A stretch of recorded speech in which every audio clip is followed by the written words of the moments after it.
Senior تجزیہ کار سلیم بخاری صاحب نے ہمیں جوائن کیا ہے۔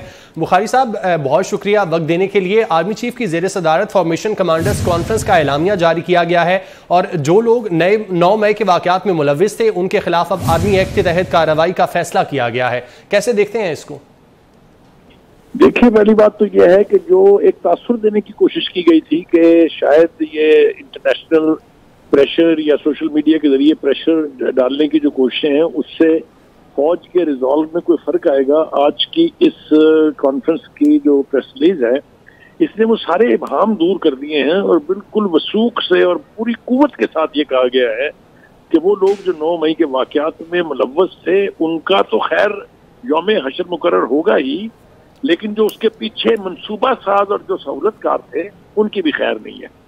میرے خیال سے جو کچھ 9 مئی کو ہوا، جس طریقے سے پاکستان کے مسلح افواج کے خلاف نفرت کا اظہار کیا گیا، شہیدوں کے مجسموں کو توڑا گیا، جی ایچ کیو پر حملہ کیا گیا، میاں والی ایئر بیس کے اندر داخل ہو کے جہازوں کو آگ لگانے کی کوشش ہوئی، کور کمانڈر ہاؤس کو رینسیک کیا، اس کی اجازت نہ صرف یہ کہ دی نہیں جا سکتی، اس کا تصور بھی ممکن نہیں ہے۔ اور وہ لوگ جو اس کا باعث بنے ہیں، وہ لوگ جو اس کے مجرم ہیں، ان کے ساتھ کسی قسم کی رعایت کرنا میرے خیال سے ملک دشمنی ہے۔ تو یہ جو فارمیشن کمانڈر کی جو کانفرنس ہے یہ روٹین میں 1 دن کی ہوتی ہے، بہت اسپیشل حالات میں یہ 2 دن کی ہوتی ہے، لیکن 9 مئی کے بعد یہ فارمیشن کمانڈر 4 روزہ کانفرنس ہوئی ہے جس میں 2-3 بنیادی کام کیے گئے ہیں۔ ایک تو یہ تاثر غلط ثابت کر دیا گیا ہے کہ فوج میں کسی قسم کی تقسیم ہے، اوپر سے لے کے from the top to the bottom. میرے خیال سے اس حوالے سے 9 مئی کے حوالے سے اور 9 مئی کے ایکشنز کے حوالے سے پوری فوج ایک پیج پر ہے۔ اس کے بارے میں اب کوئی ابہام اگر تھا تو وہ باقی نہیں رہنا چاہیے۔ دوسری بات یہ کہ اس کے اندر الفاظ جو استعمال کیے گئے ہیں ان کی اگر معنی کو آپ سمجھنے کی کوشش کریں تو یہ انتباہ ہے ان تمام قوتوں کو جو بیرون ملک ہے، جو بیرون ملک کسی کے اشارے پر بیٹھ کے پاکستان کے اور پاکستان کے مسلح افواج کے خلاف نفرت پھیلا رہی ہیں، یا اندرون ملک ہیں، دشمنوں کے ہاتھوں میں کھیل رہی ہیں یا اپنے مفاد کی خاطر ایسا کر رہی ہیں، ان سب کو یہ میسج دے دیا گیا ہے کہ ہمارا ہاتھ آپ کی گردنوں تک پہنچے گا۔ یہ پہنچنا چاہیے ایک پاکستانی کی حیثیت سے، ایک محب وطن کی حیثیت سے، یہ ہر پاکستانی کا ریزالو ہونا چاہیے۔ یہ اجازت نہیں دی جا سکتی، جو ہندوستان جو پاکستان کا دشمن ہے اگر یہ اس کو اجازت نہیں دی جا سکتی تو اپنے سٹیزن کو یہ اجازت کیسے حاصل ہو سکتی ہے اور کیوں دی جانی چاہیے؟ یہ اسے عبرت کا نشان بنائیں گے تو ہی یہ دوبارہ کبھی کوئی جرات نہیں کرے گا۔ تو اس حوالے سے میں سمجھتا ہوں کہ کانفرنس کا انعقاد، اس کے نتائج اور آرمی چیف کا ریزالو جو ہے یہ دونوں قابل ستائش ہیں، اور میں سمجھتا ہوں کہ اس کے بغیر آئندہ اس قسم کے جرائم کا ارتکاب اور نہ ہونے کو یقینی بنانے کے لیے اس کی شدید ضرورت تھی۔ جی ٹھیک ہے، نوید چودھری صاحب نے بھی ہمیں جوائن کیا ہے۔ نوید چودھری صاحب، ہم نے دیکھا کہ چیئرمین پی ٹی آئی آئے روز بین الاقوامی میڈیا پہ خود کو مظلوم ثابت کرنے کی کوشش کرتے ہیں، تو اس طرح اب اس اعلامیے میں جیسا کہ واضح کر دیا گیا ہے کہ ایسے تمام عناصر کے خلاف کارروائی ہوگی، تو جو ایک پروپیگنڈا بنایا جاتا ہے اب اس کی نفی کر دی گئی ہے آرمی چیف کی جانب سے۔ جی بالکل درست آپ نے نشاندہی کی ہے کہ پی ٹی آئی والے جس قسم کی پوسٹیں لگا رہے تھے اس میں تو پہلے ہی پتہ لگ گیا کہ ساری جعلی ہیں اور پرانی ہیں۔ اسی لیے آرمی چیف نے خود اپنی زبان سے یہ کہا کہ یہ انسانی حقوق کی فرضی خلاف ورزیاں یعنی کہ ہو ہی نہیں رہی ہیں۔ ابھی ہوا کیا ہے؟ کسی کو پکڑا نہیں ہے۔ جو جس طرح کی میوٹنگ کی کوشش کی گئی 9 مئی کو، اس کی پاکستان کی تاریخ میں مثال نہیں ملتی، اور یہ مربوط اور منظم کوشش تھی۔ اور اس میں آپ دیکھیں کہ آرمی نے اتنا سخت ایکشن لیا کہ لاہور کے کور کمانڈر جب تحفظ کرنے میں ناکام رہے تو ان کو فوری طور پر ہٹا دیا گیا۔ خود ادارے کے اندر یہ صورتحال ہے۔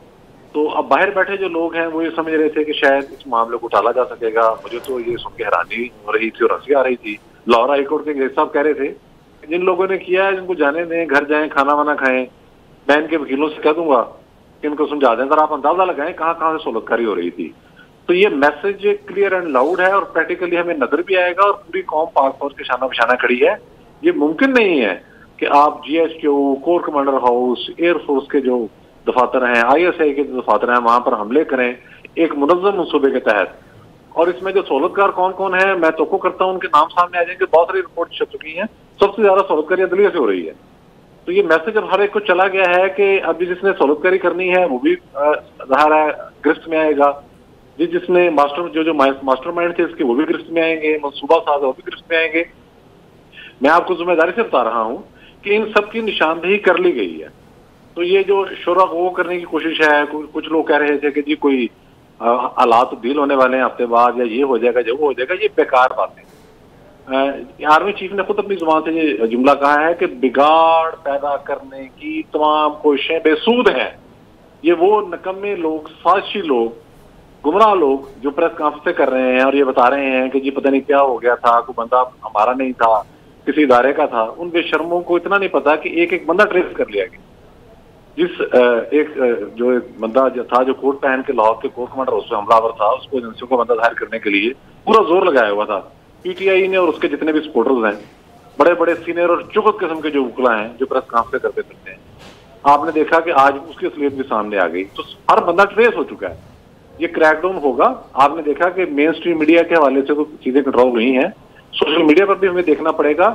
اس میں پیسے خرچ ہو رہے ہیں, اس میں ملک دشمن عناصر ہیں, اور اس میں ہمارے اداروں کے اندر بیٹھے ہوئے لوگ ہیں. یہ ہمیں کھل کے کہنا چاہیے, اس میں کوئی شبہ نہیں ہے. جس طرح سے ڈاکٹر یاسمین راشد کو جج صاحب نے فارغ کیا کیس سے, آپ اندازہ کریں کہ پورے لاہور کے سامنے وہ لیڈ کر رہی ہیں, تباہی پھیلانے کی کوشش کر رہی ہیں. ان کے ساتھ جو بندہ ہے وہ پکڑا جا رہا ہے اور وہ کہہ رہی ہیں کہ جناب جاتے ساری کیس ختم. جو تماشے اس ملک میں لگ رہے ہیں وہ ناقابل قبول ہیں پاکستانی قوم کے لیے بھی, صرف پاکستانی فوج کے لیے نہیں. یہ ہو نہیں سکتا کہ کسی کے کوئی عزیزہ جو ہے تو وہ کسی ادارے میں بیٹھا ہے اور اس کی عزیزہ پکڑی گئی ہے تو وہ کہے جی اس کو چھوڑ دو, یا میری کسی بزرگ خاتون نے مجھے یہ کام کہا تو میں نے یہ کرنا ہے. یہ اب نہیں چلے گا. یا ریاست بچا لیں یا قانون بچا لیں. اور سب سے زیادہ پاکستان میں کبھی رول ان عناصر کا ہے جو قانون کا نام لے کر قانون کی غلط تشریح کرتے ہیں. تو یہ گرفت ہونی چاہیے اور ہوگی. اس کے علاوہ راستہ بھی کوئی نہیں ہے. اور مجھے اطمینان اس حوالے سے بھی ہے کہ جو فارمیشن کمانڈر کی میٹنگ ہوتی ہے یہ بہت بڑے پیمانے پر ہوتی ہے. اس میں سارے میجر جنرل شریک ہوتے ہیں. تو اس ویسے تو ظاہر ہے فوج کے اندر کمانڈ اینڈ کنٹرول سسٹم ہے, اگر وہ نہ ہو تو ادارہ چل ہی نہیں سکتا. لیکن یہ 4 روزہ کانفرنس کے بعد جو اعلامیہ سامنے آیا ہے اس میں ایک متفقہ اور ٹھوس عزم سامنے آ گیا ہے, اور اس کے نتیجے میں ہم دیکھیں گے کہ آنے والے دنوں میں کارروائیاں بھی ہوں گی اور یہ ہونی چاہیے. اور جو لوگ یہ قانون کی آڑ لے کر یہ جو کہنا چاہیے کہ انسانی حقوق کے جعلی چیمپئن بنے ہوئے ہیں جو, اور یہ جو فضول قسم کے گفتگو کرتے ہیں جنہیں پرانی عادتیں پڑی ہوئی ہیں, پہلے ٹاؤٹ تھے ایجنسیوں کے, پھر جب ان کو دھتکارا گیا تو آج کل جذبہ حریت ان کا بیدار ہوا ہے. اس قسم کے بہت سے غلیظ عناصر ہیں جن کو کچلا جانا ضروری ہے, اور جس شعبے میں بیٹھے ہیں بغیر کوئی تفریق کیے ان سب کو وہاں سے نکال کر انجام تک پہنچانا ہوگا.